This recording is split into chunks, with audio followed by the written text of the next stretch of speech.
Chapter 14. Gabby. My Monday is occupied with the tools and clay Kyle bought for me at the outlet. I don't know why, but something inside me tells me to sculpt a flower, a dahlia, to be exact.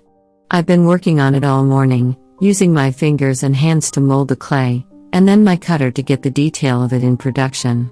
I normally work with music, but it's quiet today, minus the sounds of the men in my backyard working, which I try to ignore. I don't realize it's lunchtime until the alarm on my phone goes off. I set alarms for lunch or a snack, especially if I'm sculpting, otherwise I will lose track of time and forget to eat, especially without Kyle around. The other day I had a really bad headache and couldn't figure out where it had come from. I complained on the phone with Kyle, and the first thing he asked me was, "Did you eat, Gabs?" It hit me in that moment that no, I hadn't eaten all day. I'd had some tea, but no actual food. Sighing, I place my tools down and go to the bathroom in the hallway to wash my hands. When I make it to the kitchen, I pull out the ingredients to make a Caesar salad and start preparing it at the island counter. From where I stand, I can hear one of the men grunting. I look over and see one of them carrying what looks like a bag of sand or dirt. I'm curious by nature, so of course I want to know what they're doing. Not only that, but Marcel mentioned they're going to start laying the stones today, and I want to see how it looks. Then again, I'm a little too nervous to go out there today. After what I did Friday night, I don't know if I can look at Marcel the same without thinking about it. Instead, I finish making my salad, pour myself a cup of watermelon juice, and sit at my table. I look out of the window, noticing Marcel standing a few steps away from some of the men who are organizing the stones and laying them down. Both hands are resting on his hips and of course, he's shirtless. I know I shouldn't, but this time I really study his chest. It's not bare like Kyle's. Marcel has light traces of hair on the middle of his chest and on his lower belly, but not so much to make him look like a grizzly bear. His dark hair is damp with sweat, clinging to his forehead. He drops his hands to walk to a table behind him, where water bottles are lined up. He cracks one open and chugs half of it down. Then his eyes shift over, right to my door. He is not the least bit surprised to see me gawking. His eyes narrow, lips pushing together. By the mischievousness that begins to swirl in his eyes, I'm pretty sure he was hoping I'd catch him with his shirt off, which is stupid to think and can't be true, because he's not interested in me. I clear my throat and finish my salad, ignoring him as much as possible. As I sip my juice, there's a knock at the patio door. Marcel is standing behind it, peering through the blinds. I set my glass down, pushing out of my chair to get the door. "Yes?" I ask when the door is open. I purposely avoid looking down, but the mixture of his sweet-smelling sweat and deodorant that runs past my nose is hard to ignore.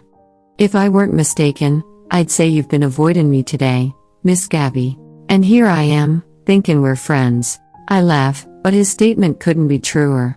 I have to avoid him, to avoid thinking about the fantasy I had of him. We are friends. I've just been busy sculpting. Came down for some lunch. Oh, okay. Yeah, we'll be having lunch in a minute.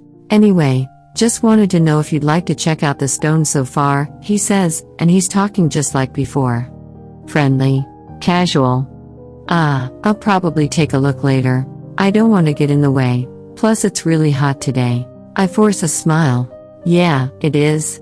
He steps back and gives me a sideways glance. All right then, just checkin'. He starts to walk back to where his crew is bending down and aligning the stones. "Mr. Ward?" I call, and he halts, peering over his shoulder. "Are we resorting to formalities again, Mrs. Moore?" I frown. "No, I'm sorry. Marcel," I correct myself. "Yes, ma'am?" He turns to fully face me, hands at his waist again. "Earlier you gave me a look when Kyle left." I start my sentence, but can't finish. That look has been bothering me all day. "Oh, you mean the look I give to all the people who I think are full of shit?" His eyes have lit up, like he's been looking forward to having this conversation, or at least glad to get that statement off his chest. "Are you talking about my husband or me?" I ask, folding my arms defensively. "Of course it isn't you, Gabby. You're much nicer than he is. So, my husband then? He shrugs, but his eyes tell it all. You hardly know him. How could you possibly assume he's full of shit? I know he doesn't approve of me and my crew. Still thinks he'll find someone better, which he won't. Also, I have no doubt he's the kind of person who'll find someone to rip all of this up, just to prove how much of an arrogant, rich asshole he is. Wow. My eyes stretch, brows nearly touching my forehead. You do realize that he's my husband, and I tell him pretty much everything, right? No, you don't. He drops his hands and my barely there smile collapses. He sounds so sure of himself. Wanna know how I know? I don't say anything. He fills me in anyway. Because after you introduced us, and when I called you Miss Gabby, he looked at me sideways, like he didn't understand the name, probably wondering why I didn't call you Mrs. Moore instead. If you tell your husband everything, then you would have told him that I made up some silly, harmless nickname for you as a little inside joke after I'd said it, but you didn't, and probably never will. I narrow my eyes at him, taking a step forward. It's just a name. Doesn't mean anything more than me calling you Mr. Ward or you calling my husband Mr. Moore. And like you said, it's a habit of yours. I'm sure you call all of your clients Mr. or Miss. Actually, you're the first one who has gotten the MISS tag, despite the fact you're married. Most are called by the MRS tag along with their husband's last names, just to keep it all business. I scoff and look away. Either way, it's still harmless. No, I didn't tell him about the name, but it's only because when I do get the chance to talk to him, the last thing on my mind is the landscape guy. Marcel's eyes stretch wide. He looks taken aback, and by the dip in his brows, I can tell I've just ruined his whole mood. I clamp my mouth shut, immediately regretting the words that slipped out. Why did I say that? Oh my gosh, I'm such a bitch. Oh, I see. He backs away, nodding as he looks off. Wait, Marcel, I didn't mean it that way. There's nothing wrong with you being the landscape guy. It's perfectly fine, and you're great at it. No, Mrs. Moore. You know what?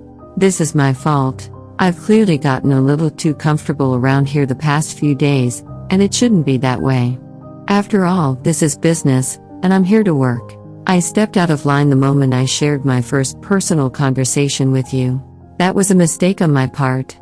It won't happen again. Marcel, He turns away from me, heading back to his crew without looking back. He doesn't hesitate to help Rob with lining the stones evenly. I go back inside, but take one more look at him along the way. His jaw is clenched tight, brows furrowed. I've really upset him. God, why would I say something so ignorant?